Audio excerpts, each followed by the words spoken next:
Now, from CBS News Miami, this is Facing South Florida with Jim DeFede. Good morning, I'm Elliot Rodriguez and welcome to Facing South Florida. Jim DeFede is off this week.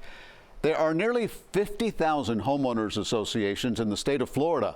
Only California has more HOAs than the Sunshine State. HOAs have been in the news lately for all the wrong reasons. As the cost of insurance rises, HOAs have been forced to raise fees, putting a financial squeeze on homeowners. Corruption is also a concern after leaders of the Hammocks HOA were accused of theft and fraud to the tune of $2 million.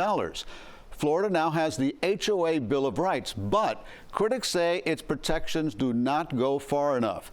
They're demanding a new law that requires independent audits of HOAs and criminal penalties for board members who raid HOA bank accounts. I recently met with members of the Kendall Federation of Homeowner Associations, one of the biggest homeowner groups in the state. I heard from residents who are part of 4 different HOAs in Kendall. Tell me, what was your experience at the Hammocks?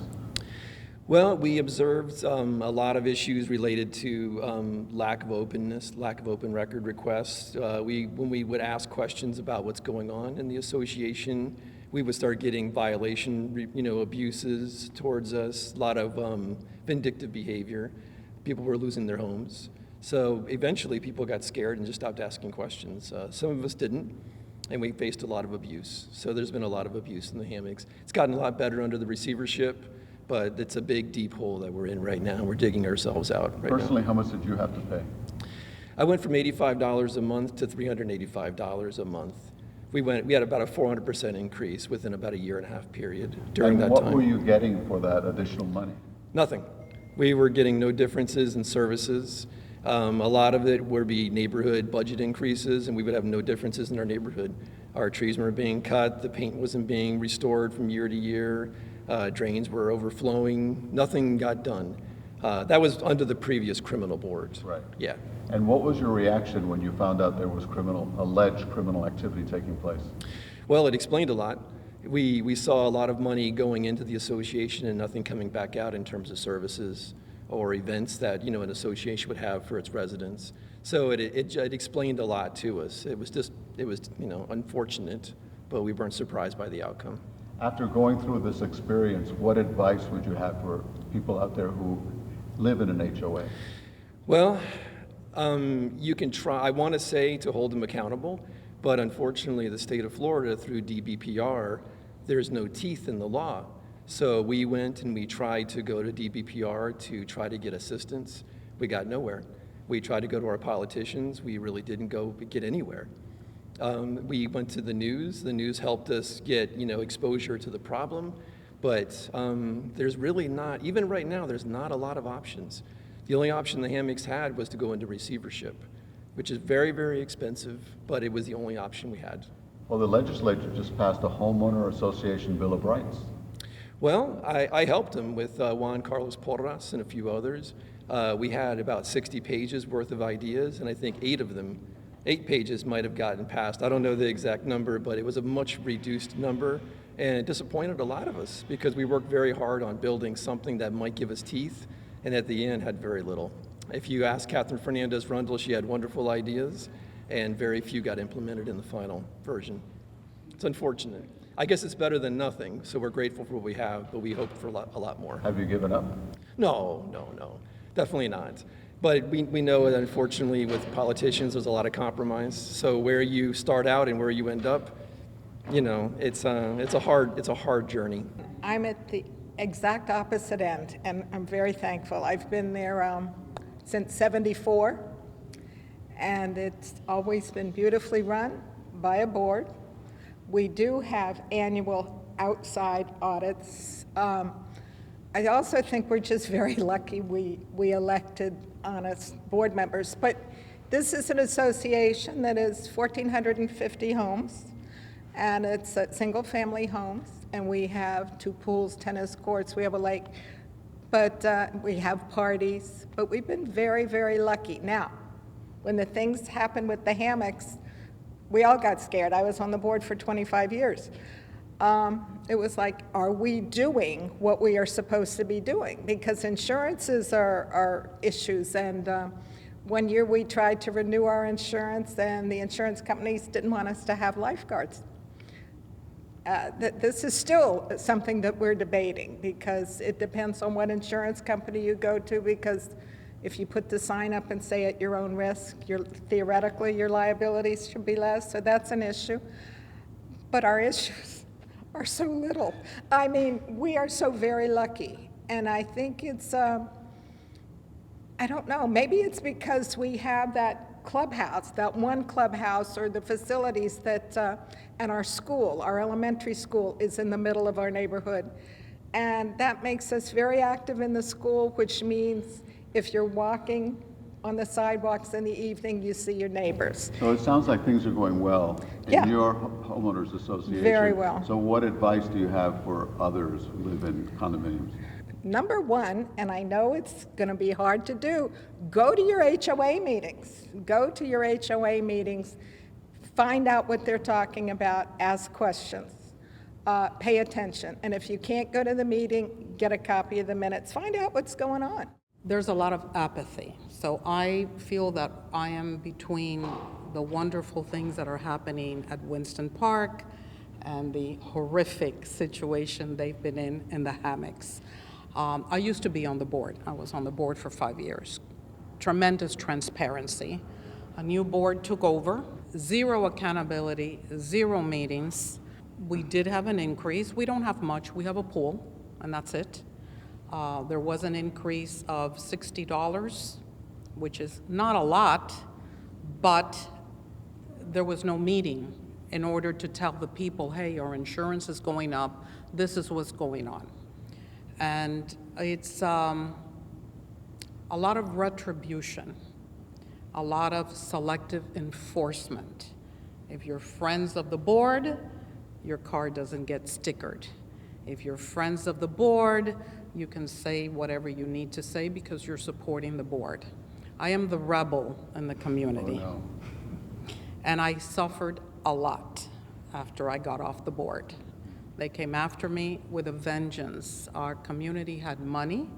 Our reserves were funded beautifully. Our community looked amazing. We had transparency. We had meetings, because it's not my community or the members of the board. It is the community's neighborhood, our community, and that's how we felt. This is not how the board is currently running. We've seen it all. We've seen some disasters, like the Hammocks.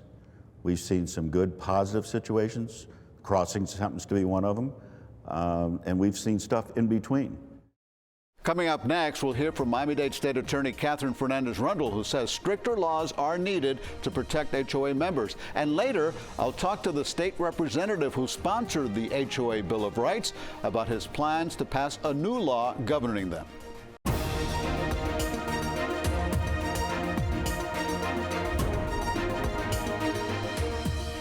Welcome back. Financial fraud cases involving HOAs are complex, time-consuming investigations. The case against 4 board members at the Hammocks HOA took years to investigate before charges were filed. Miami-Dade State Attorney Fernandez Rundle believes there's a better way to keep HOAs honest. She spoke to CBS News Miami's Joe Gorcho about changes she'd like to see in state law governing HOAs. Many are good, but they can be like living in a dictatorial state. And a lot of them don't have any feeling of power or control or access to anything that really governs them. So, of course, it's very disturbing. Our office sees hundreds of these complaints, especially since the media has been on top of it. And then everybody starts to say, oh, you know what? I'm not alone. Oh, these are true issues. So what's the problem? The problem is, well, it's multifaceted. But one of the problems is there are lots of rules and regulations on the books, hundreds. You got to keep records, you got to have elections, you have to have an audit, they're on and on and on and on. But what happens when you don't do that? Nothing.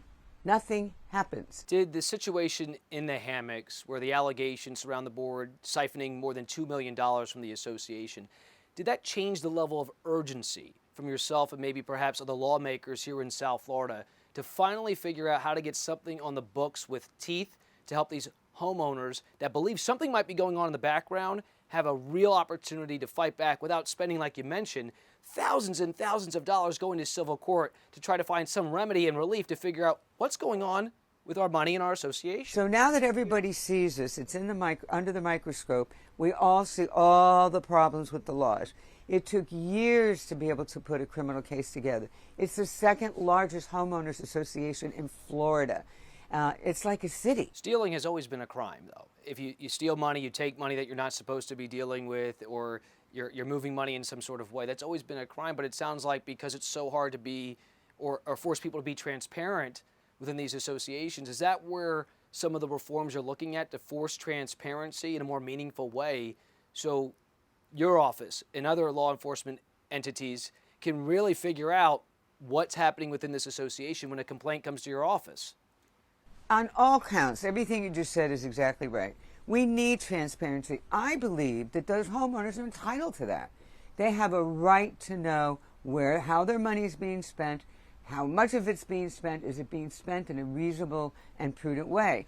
The problem is that if you don't get access to those records, it's just pie in the sky allegations. One of the things one of the grand juries did suggest, and I think it makes sense, we have so much online these days. Everything's online. You can Google anybody in any place. And so why can't homeowners have access to the invoices, to the receipts, to the payments, to the assessments, to what the CPA may have said about what the audit is, and not just them. What if I want to buy one of those units? What if I want to rent one of those units? Why shouldn't I know the condition, the cost, the reasonableness of the process of either home ownership? That just all makes sense to put it online and make it transparent for everybody. What should the penalty be if someone doesn't want to comply with everything you just said? I think you can have staggered penalties. You can have, first of all, you have to start with teeth in the law, right? Teeth in the law on all the things that we just said, and then someone to enforce it. You can have administrative teeth. You can be able to go in and do something meaningful during an election other than saying, I can't do anything, I'm here, I'm just here watching, which is unfortunately all DBPR is really empowered to do.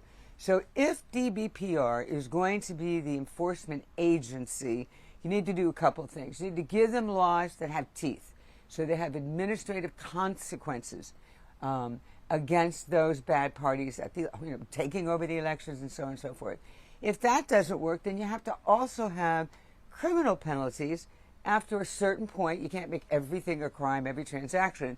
But if you can have access to the records, which is the key, if you can have access to those records, whether it's homeowners, whether it's DBPR, whether it's police agencies, whether it's FDLE, whether it's assistant state attorneys or our own investigators, once we have access to those records, we can better ascertain exactly what happened to the money, where did the money go, or was it completely spent legally and legitimately? And my understanding, again, listening and piggybacking off what you said, that right now under the law, someone from a board administration, if they got voted out of office, they could, in theory, destroy any administrative records related to finances, is that right? Without any sort of criminal penalty associated with it. I mean, I'm sorry. No, please. You can destroy anything you want without any kind of penalty. That's the problem. Not only just criminal, but there's nothing administrative. You don't have like a license they get to take away. There's nothing happens when you don't do what you're supposed to do. You can shred years worth of finances and documents within an association and nothing happens. Yes, that's right. That's part of the problem. So it's kind of like you're hoarding this information, this evidence, from everybody who needs to have access to it. Whether you're a homeowner, whether you're a suspicious litigant, whether you're a suspicious investigator, it's all right there. You can destroy it. You don't have to give it to anybody. It's not transparent. You can't have access to it. I believe, my understanding is that there was a law that was put into place, some of your efforts on the homeowner side to tighten up elections. What did you push for? What's in place right now that's kind of changed the game a little bit on the election side for homeowners associations? Well, we'll say this. I think one of the things that we were disappointed in last session was we really think there needs to be an alignment. Everything there were better rules that were, there were better laws that were passed for condominiums. We also wanted homeowner protection under HOAs. They separated them out. I I think that's a bad idea. I think the lawmakers know that we think it's a bad idea. We really want to see alignment so that elections, transparency of records, record keeping, failure to turn over records, that all of these things will have built-in consequences. What are your biggest fears moving forward if nothing changes and the status quo remains and there's no real accountability for those that destroy records, failure to be transparent with the documents within the association, don't hold elections, commit election fraud at these boards and associations throughout the state of Florida? What's your biggest fear if nothing gets changed in law? We have to change it. There's no other option. The law has to change. We have to institute enforcement mechanisms and powerful laws that can be enforced. That was Joe Gorcho reporting. When we come back, I'll talk to the sponsor of the HOA Bill of Rights, how he's planning to put more teeth into the law that many believe was watered down in the last legislative session.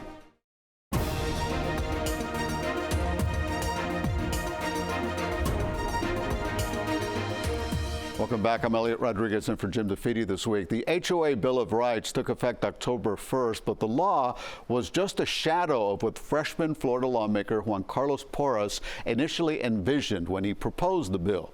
The state representative from western and southwestern Miami-Dade County wanted to give more power to the Florida Department of Professional Regulation to investigate suspected cases of wrongdoing at HOAs and condo associations. However, the funding for increased enforcement was stripped from the bill, rendering it powerless.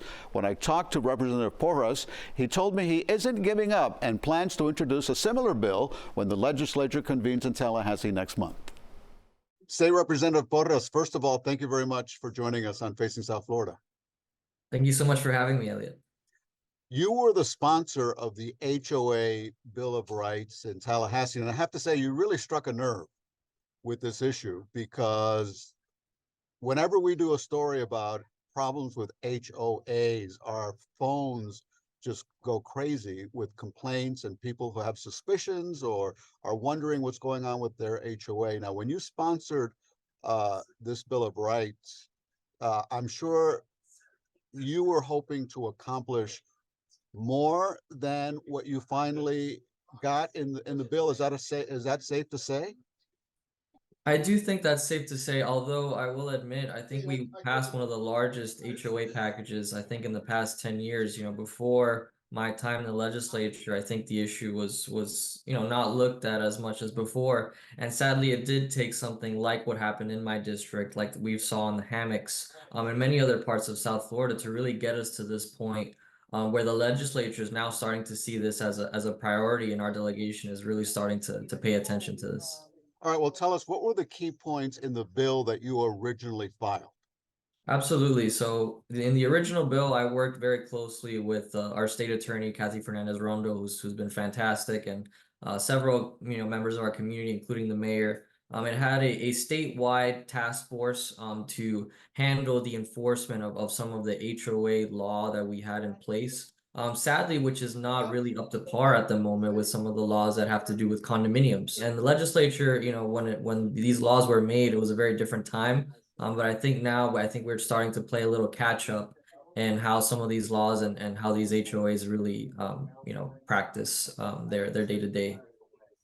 Your original bill called for enforcement by the State Department of Professional Regulation, correct? And also criminal penalties for HOA members who commit wrongdoing. Those penalties were taken out of the bill. What happened? Right. I mean, a lot of the penalties are still in the bill. We do have criminal penalties for a lot of these election crimes that did not persist in the law previous to that. And the governor did sign into law criminal penalties for what we call kickbacks, which is when a board member or someone in an association does take money for say a contract or a maintenance fee, which was something that I was very passionate about. I would have liked to have seen the penalties a little higher. At the moment, the Senate and the House agreed to a monetary fine, which I would like to see that at least to a misdemeanor or a felony, and I'll be looking to try to bring that back next year. But it's just one example of how many things are not looked at in the law at the moment, and how the lack of accountability that we have when it comes to these homeowner associations. How common is selective enforcement and harassment in HOAs? I think it's very common. I think you see that in the majority, if not, most, and not just in South Florida, but in most of the state. I mean, it's a grievance that I get in my office, many times a day. Many of which, many of these HOAs have very unclear laws when it comes to the process of how they issue fines or certain rules that they may have. And I think a lot of people feel that some people are taking more drastic consequences than others in this scenario, but I'd say it's a statewide issue. What can the average member of a homeowners association, a resident or an owner in one of these associations do to protect themselves, to make sure that the money that they're paying in fees, which they see going up and up and up, and with insurance costs, a lot of people are seeing very large increases. What can they do to protect themselves? Absolutely. I mean, I think the best thing to do is to stay active, stay as involved and as informed about your association as possible. Obviously, it's very difficult for some people in our lives, obviously with our work, but going to these homeowner association meetings, asking for these budgets, going through them and making sure that the money is supposed to be where it is and it's being spent appropriately is one of the key things that I tell people day to day. Obviously, there's only so much that government can and will get involved in. Would you favor a law that requires mandatory outside audits of homeowner associations, whether it be once a year, every 2 years, or every 3 years, that they're mandatory audits conducted by an outside firm? I would say dependent on the size and the population, I would say yes. Obviously, we're talking about essentially multi-million dollar organizations, which are some of these HOAs. Their budgets sometimes are in the multitudes of the millions, and yet a lot of these people do not have the proper training or the proper qualifications, in my opinion, to really handle some of these budgets. So what is your next step now as you prepare for the next session? Absolutely. So I think a lot of it has to do with funding. Obviously, enforcement costs money. And while, condominiums have DBPR and somewhat, HOAs don't have that. So I think we're gonna have to start to get creative, especially with some of these trust funds that maybe condo owners have, or somewhat to the sense of having what condos have with DBPR, some kind of enforcement, making sure that HOAs or residents in HOAs at least have an office or somewhere to call for these issues, and to make sure that if there is some kind of procedure that we can have with people when it comes to these criminal complaints or when it comes to finding them the right information, that we have that in place. And that's something that I'm looking forward to for the following session. I will say, Representative, you are leading the charge when it comes to reforming HOAs. I thank you for joining us on our show, and we'll be continuing to cover this issue. Thank you so much. Porras told me HOAs have enjoyed too much freedom over the years. He believes it's time to scale that back. In the meantime, he wants individual HOA members to get more involved in their local associations. We'll be right back after the break. Thanks so much for joining us. Jim DeFede will be back here next week to host Facing South Florida. I'm Elliot Rodriguez. I'll see you during the week on CBS News Miami at 5, 6, and 11. Enjoy the rest of your day.